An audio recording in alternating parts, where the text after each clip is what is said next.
Hello everybody, my name is Renzer, and after taking a 2-week break, we're back, we're making videos again, and I promised a lot of people that after doing the world recap video, I won't do anything more until I, do the subscriber specials I promised. So here it is.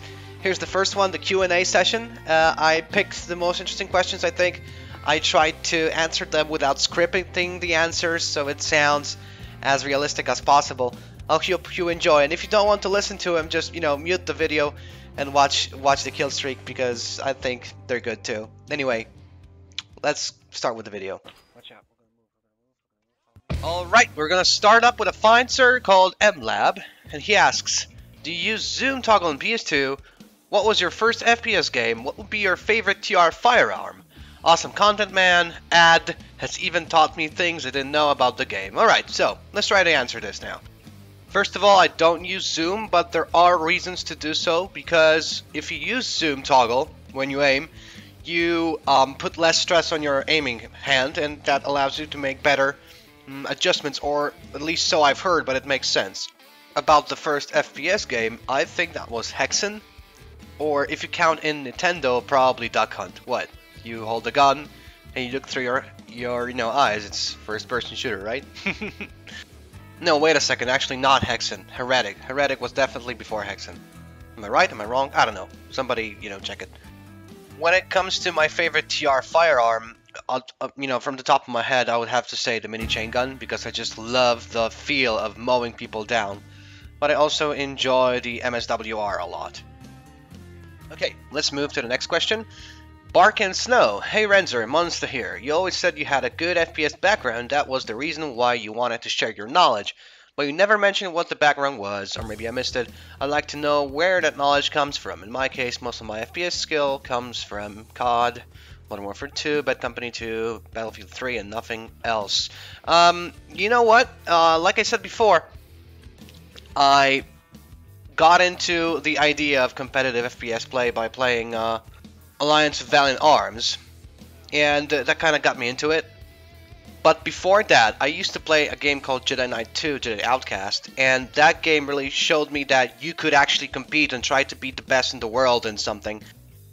I was in a clan called DBD, which stood for Death Before Dishonor, and I played the game for 7 years, and it was like the first step into competitive gaming.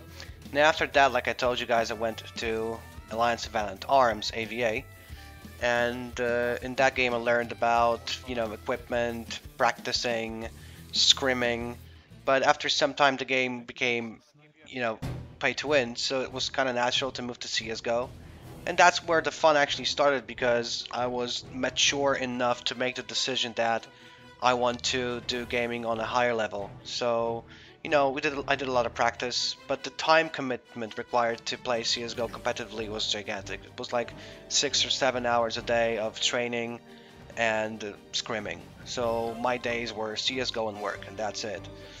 I did a lot of competitions. I did some open stuff too, like ESCA or ESL, and it kind of started working. But then I got married, and I said to myself, like, marriage and having children, because I have a 7-year-old daughter, and playing a game for 7 or 8 hours every day without being able to stop even for a second to feed my child is just not something I can do. And I just told my guys from the team that, look, this is not gonna work. It's like, I'm either gonna get divorced or this is not gonna work. And I decided, like, thanks a lot and good luck to you guys, but I need to move on with my life.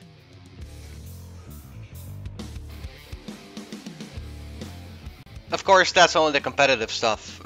I played all the FPS, honestly, like all the CODs up to Modern Warfare 2, then I just gave up on that series. All the Medal of Honors, stuff like that. What the average FPS gamer does. So I did that too, apart from the competitive. Okay, next up we have Jacob Brinkman, who asks, where do you live, I guess? I like the idea with the squad up. Well, I live in Poland. And I've been living in Poland all my life, and the city I live in is called Białystok, which means something like White Hill. It's in the northeastern part of the country. If you want to, you can check it out on the map. About the squad up, well, we'll see. I think it might be a good idea in the near future. I'm definitely interested in that. Okay, so next up we have Republic of Cookies saying, "Hello Renzer, I would like to thank you for all your job and your excellent videos. Your videos helped me a lot to improve my aim and more. Thank you so much Renzer. And my question is, where did you get your first computer?" Okay, so first of all, thanks a lot for the kind words. They mean a lot to me, really. And the first computer, I don't really remember, but I mean, I do because I was very small. I remember my dad buying my first Pentium 100 with a fucking turbo button that turned into a 133, and it was for some incredible amount of money back then. We only bought it because my grandma went to the States, earned a lot of money, and came back with it. And I remember playing a game called Alone in the Dark 3, I think. It was the Western one. And I even remember that the main character was called Edward Carnaby. So it was an epic game for me back then. A really nice memory. Right, next up we have Mr. Phosphor Briggs. What headset do you use and which mouse? Where are you from? Who told you to play Planetside 2? Right, about the headset, nowadays my headset of choice is the SteelSeries Siberia V2 Frost Blue. I think it works perfectly for general FPS play. What about the mouse? I always use optical mice. I dislike the laser ones. Right now I'm using the SteelSeries Rival, and I have never had any problems with the sensor, so I can recommend that to anybody, although this is not an ambidextrous mouse, so if you don't like ambidextrous mice, you might have a problem with it. About the country of origin, like I said before, I live in Białystok, Poland, and actually nobody told me to play Planetside 2. Was, I guess, a big fan of the Arma series, since it was called Operation Flashpoint, so when I saw big open world war simulator-ish game, I was like, yes mate. And I actually started up playing Planetside on Woodman, and I played it for about a week, and then my CSGO team said, like, what the fuck are you doing, where are you? Because I did show up on trainings but didn't do much on my own, and I kind of went back into CSGO, but was thinking about Planetside all the time, and half a year later I quit CS and instantly reinstalled Planetside 2 and googled for good outfits. I found Kane, so I deleted my Woodman character and moved to Kobold. That was a good choice. First of the 28 says, YNC, what do you like about the other factions?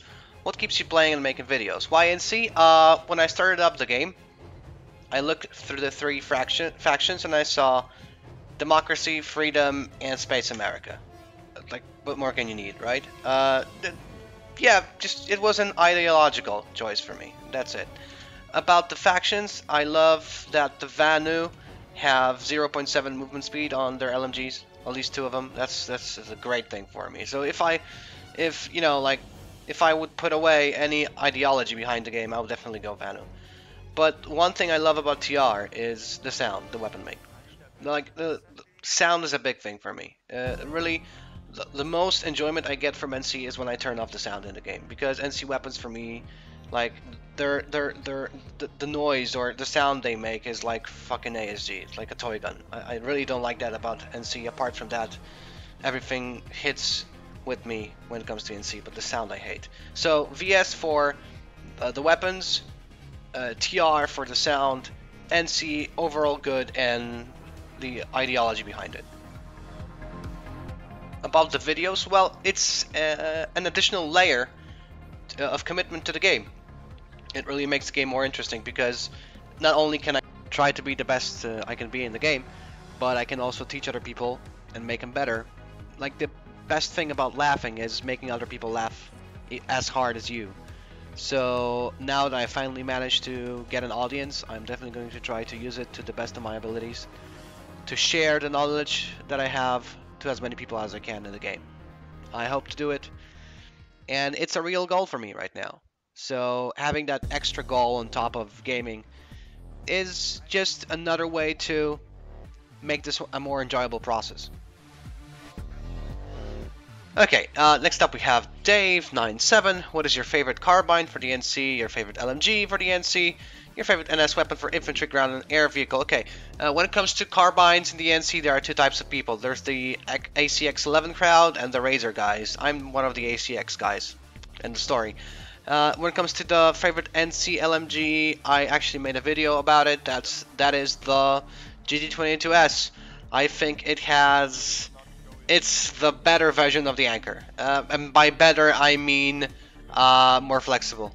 And that's it. When it comes to NS, like air, ground, weapons to vehicles, I don't know. I'm an infantry player. I do some tanking from time to time, and I've kind of gotten into the air game, but not really.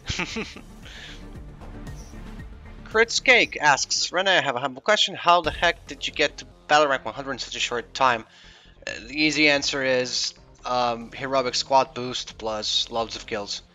Like, it took me, I don't know, like 6 months to get to battle rank 100, and I got actually the Araxium membership after I became battle rank 100. So, good gunplay in general and heroic boosts. You know, that works.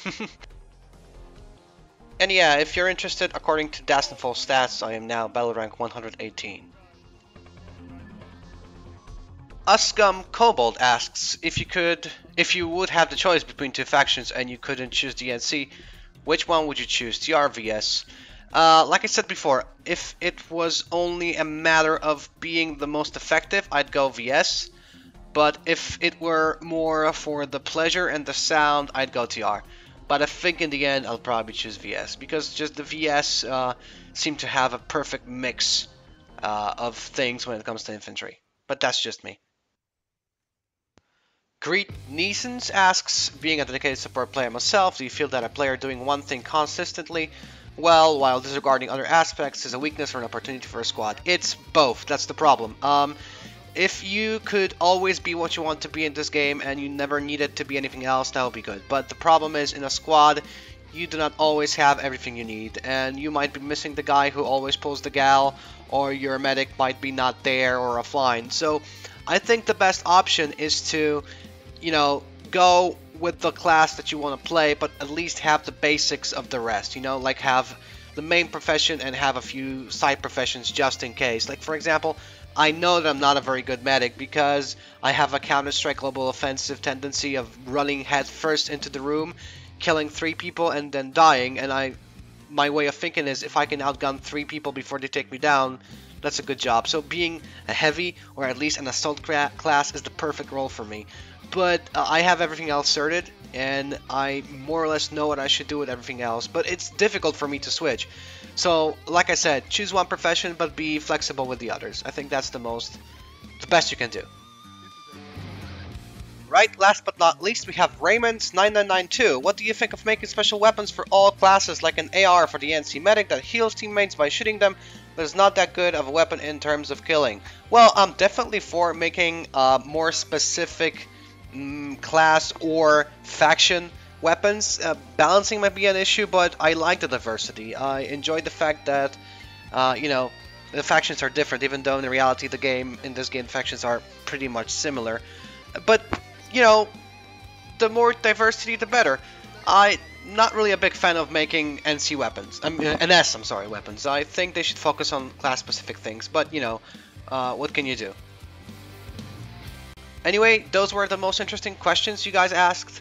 Thanks a lot for them, and I hope to see you both on stream and in-game. Renzer out.